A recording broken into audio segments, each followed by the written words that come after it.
Namaste friends, welcome once again to your own channel Anadi Anantam, where we discuss topics related to Sanatana Dharma.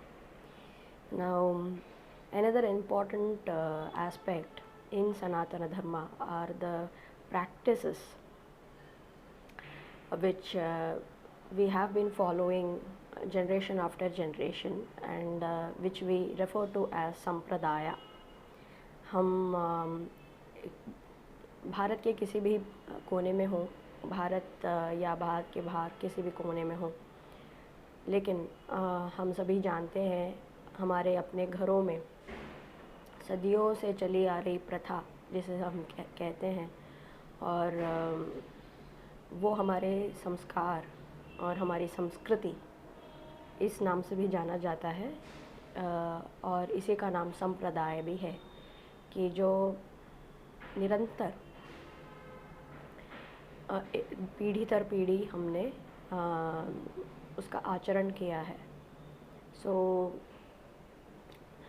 right from our forefather days, there have been certain practices, rituals, customs, traditions which we have been following, whether it be anything small pertaining to everyday habit, or it could be occasional, or it could be something related to the festivities, or it could be related to the way we acquire knowledge and implement it for our own use and for the use of for the better of the society, for acquiring wealth and what is the role of wealth, how important wealth is, to what extent we need to have wealth, property, and such things. The most important feature of all these points of life is that we have been living together. Now, as you all already know, that family is the smallest unit of the society, and it forms the basic structure of the society. Like for example, if you take up a protein molecule or a carbohydrate molecule which is made up of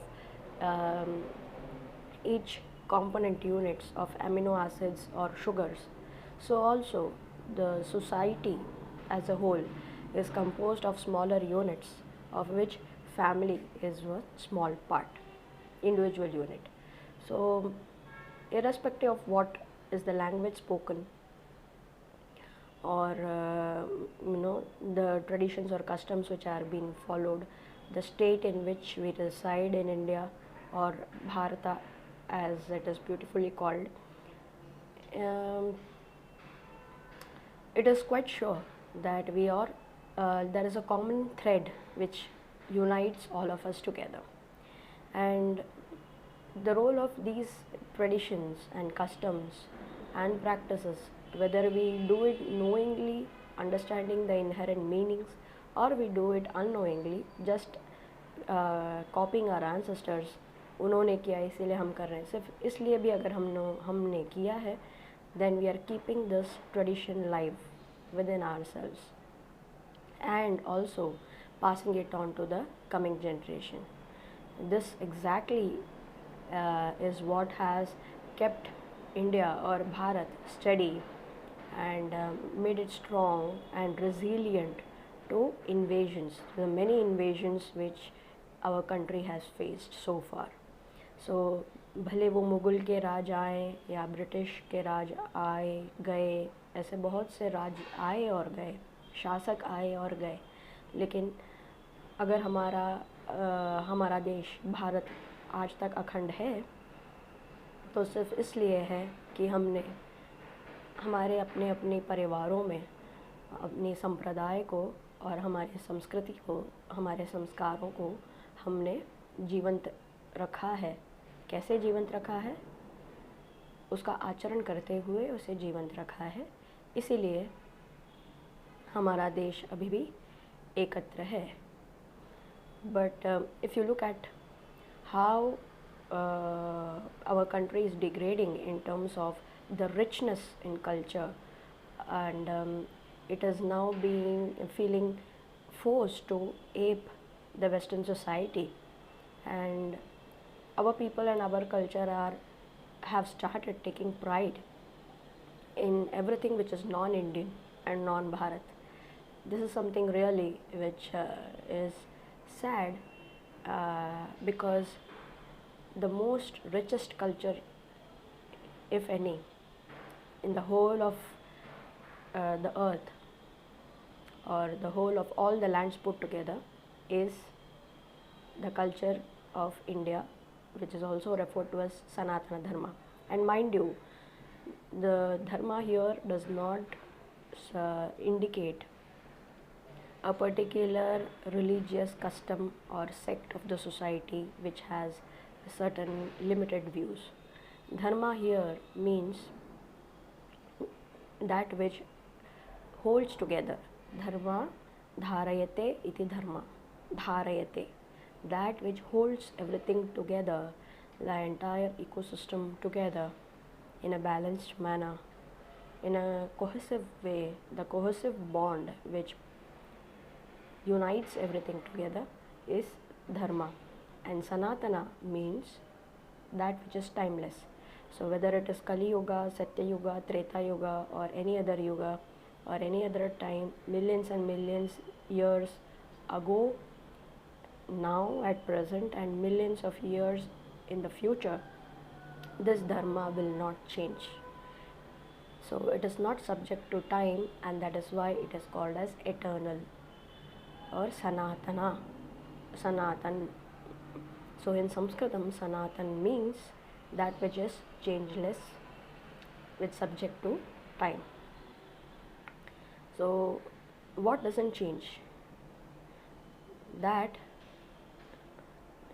everything here in Prakriti, which we see through our eyes and hear through our ears, keeps changing over time, right?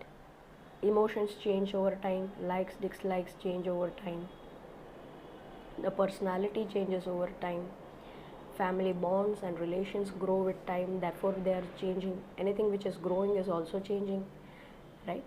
Anything which is decaying is also changing and giving rise to another form of life, correct? So when everything is changing, what is not changing? That is eternal. So this is something I leave it to you to ponder over and think about and come up with an answer, and put your answers in the comment section below. So it will be pretty interesting to note what is not changing with subject to time. And mind you, this should be past, present and future, millions of years ago, now at present, and millions of years after. It should not change. So what is that thing which doesn't change? Is something which you will be now telling me. So coming back to the point or topic, Sampradaya. So Sampradaya is what keeps us alive, right? It keeps the humanity in human beings alive. The virtues of kindness, compassion, of being graceful enough to accommodate the other person as his own, right? The Kutumba, which means Vasudhaiva Kutumba. Kutumba is family. Vasudhaiva is everything which is on earth. So it is not just human beings. It includes even the worms, insects, creatures, other creatures which are visible to the eye and invisible to the eye. And it also includes the other plant kingdom, the animal kingdom, and it includes the Devatas, the superhumans as well. So, and it includes the nether worlds, the Patala, Atala, Vitala, Sutala, Rasatala, Mahatala, Patala, Talatala, right? So then the nether worlds, the afterworld, and everything beyond it. So in our culture, the life doesn't stop, or the creation doesn't stop at Swarga or Naraka. There is much more beyond all this. So there are other lokas other than this which we can really explore. So Sampradaya, again, why do we really need to follow these traditions? What is behind them? So by now Everyone knows that there is some science behind what we do, but do we really understand what science it is and how we should put it to use? The first question which comes to mind is कली युग में क्या ये सब उचित है? क्या ये लागू होता है हम पर? अभी भी सारी चीज़ें बदल रही है, कोई भी तो ऐसा नहीं करता, तो हम कैसे करें? कोई नहीं करता इसीलिए हमें करना है, right? That should be the attitude. Because no one is doing, it is our responsibility to keep Sampradaya alive. Now, what is so special about Sampradaya or Samskaras or Samskriti? See, according to the Puranas, the human being is an integrated complex which is in 3 layers. The human body, Sthula Sharira, Sukshma Sharira or the psychological body, Antakarana, which is composed of the mind and the sense organs, Indriyas, and thirdly the Atma or the superconscious being, which is the creative force or the reason behind life or the animation which you can see within me, right? Without the Atma or the soul, the mind and the body cannot function. It is as good as dead, correct? So these traditions or samskaras or sampradaya are ways or habits or practices which keep the mind and the body in synchronicity, and it keeps it synchronized with whom? With the Atma, with the soul, correct? The soul is here in this dimension or Martya Loka with a certain purpose, with a certain intention, right? So it has an intention to carry out here, because the soul itself, if it wants to carry out certain activity or certain work, it requires certain tools, and that tool is the mind and the body. These are the instruments, right? So if these instruments are not aligned with the soul's intention or the soul's purpose, then the purpose is not solved. So the soul will keep taking birth again and again and again. But if the purpose is solved, then it is going to happily go back to its own home and take rest. So that is the funda. So that is the fundamental on which the entire system of Sampradaya or Samskriti is built. That is why it is important, so that everyone reaches their own purpose of life, everyone is able to accomplish the goal for the intent with which the soul has arrived on earth. Isn't that meaningful? It is very, very meaningful. And look at the way we are leading lives. It is quite squeezed into procuring only the basic needs which fulfill the physical attributes. So let us broaden this perspective and live a great life, live a meaningful life. With these thoughts, I take adieu. So namaste. Come back. Let's come back and meet again. Namaste.